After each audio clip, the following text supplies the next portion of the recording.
Hello बच्चों and welcome to study with Unique. मैं सुबह सर स्वागत करता हूँ आपका आप ही के प्यारे चैनल स्टडी विद यूनिक पर। बच्चों आज हम एक नया क्वेश्चन लेके आए हैं।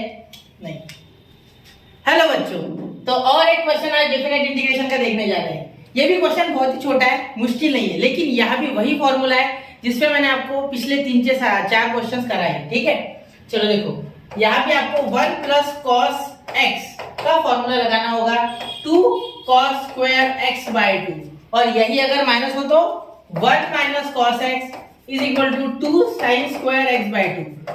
आप जितने भी क्वेश्चन देख रहे हो ज्यादातर आईएमपी क्वेश्चन इस फॉर्मूला से सॉल्व हो रहे हैं। इससे इस फॉर्मूला की इंपॉर्टेंस समझो बच्चा, ठीक है, क्योंकि इंपॉर्टेंस है इस फॉर्मूले की तभी इतने क्वेश्चन आ रहे हैं। ठीक है, बच्चा कहीं ना कहीं भूलता होगा, सिंपल बात है, ऐसे फॉर्मूला भूल जाते हैं जनरली बच्चे।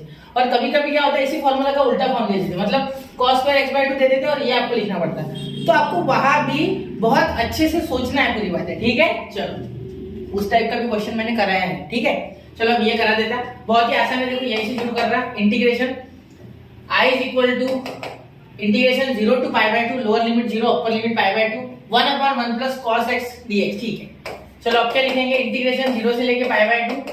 ठीक है, 1/1 प्लस cos x को क्या लिखेंगे, 2 cos square x by 2, 2 cos square x by 2 dx।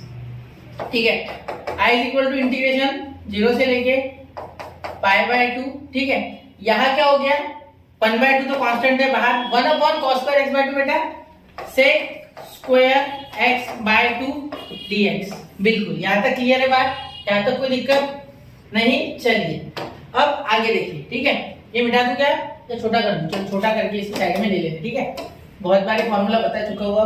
ठीक है, अब sec square x by 2, sir इसको तो आसानी से इंटीग्रेट हो जाएगा। We know that integration of sec square x is equal to tan x। ठीक है, tan x sec square x dx, या dx लिखना रहेगा। ठीक है, integration of sec square x dx is equal to tan x plus c, लेकिन इसमें plus c नहीं लेना, क्यों?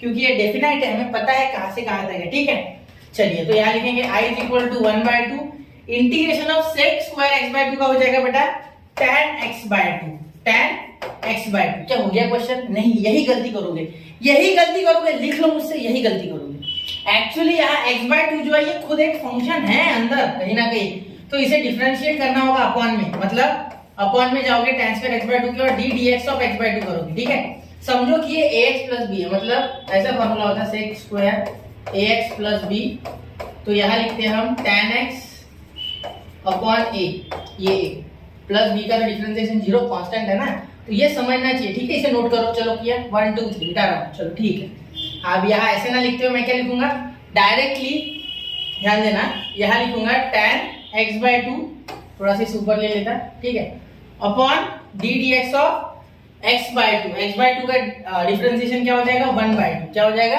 1/2। देखो d dx of x by 2। ठीक है, देखो क्या हो जाएगा, ये 2 जो है ये बाहर 1/2 और x का डिफरेंशिएशन 1। ठीक है, तो ये खत्म, ये 2 बाहर, dx बाय dx 1, तो 1/2। तो यहाँ देखो ये 2 और ये 2 कैंसिल, क्यों? क्योंकि ये ऊपर जाएगा, देखो इस तरीके से ये क्रॉस में ऊपर जाएगा, 2/2 tan x बाय 2।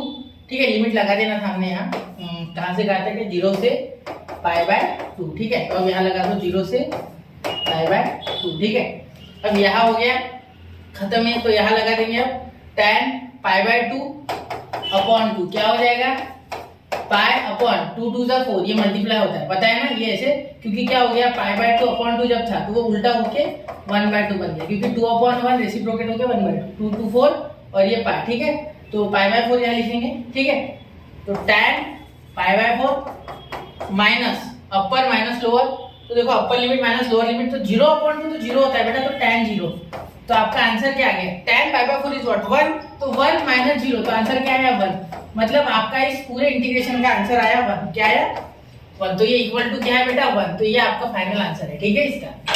चलिए, तो ऐसे ही इस क्वेश्चन को आपको अटेम्प्ट करना है और बड़े ही जल्दी में करना है। यहाँ मैंने आराम से किया आपको बताने के लिए, ठीक है, लेकिन आपको पेपर में यही चीज फास्ट करनी है, समझना है। ठीक है, मुश्किल नहीं था, फॉर्मूला लगाया, यहाँ ध्यान से स्टेप की, यहाँ गलती होने की संभावना है, जहां जहां गलती होने की संभावना है उन स्टेप को रिपीट करके एक बार देखा करो। ठीक है, चलिए नोट करो 1 2 3। चलिए तो ऐसे ही और क्वेश्चंस करें। एक होमवर्क दे देता हूँ, देखो यही के यही, यहाँ माइनस ले लो और होमवर्क में करके देखो, यहाँ माइनस लो बीच में और होमवर्क में करो, ठीक है। तो मिलते हैं अगले लेक्चर में नए क्वेश्चन के साथ। जय हिंद, जय भारत।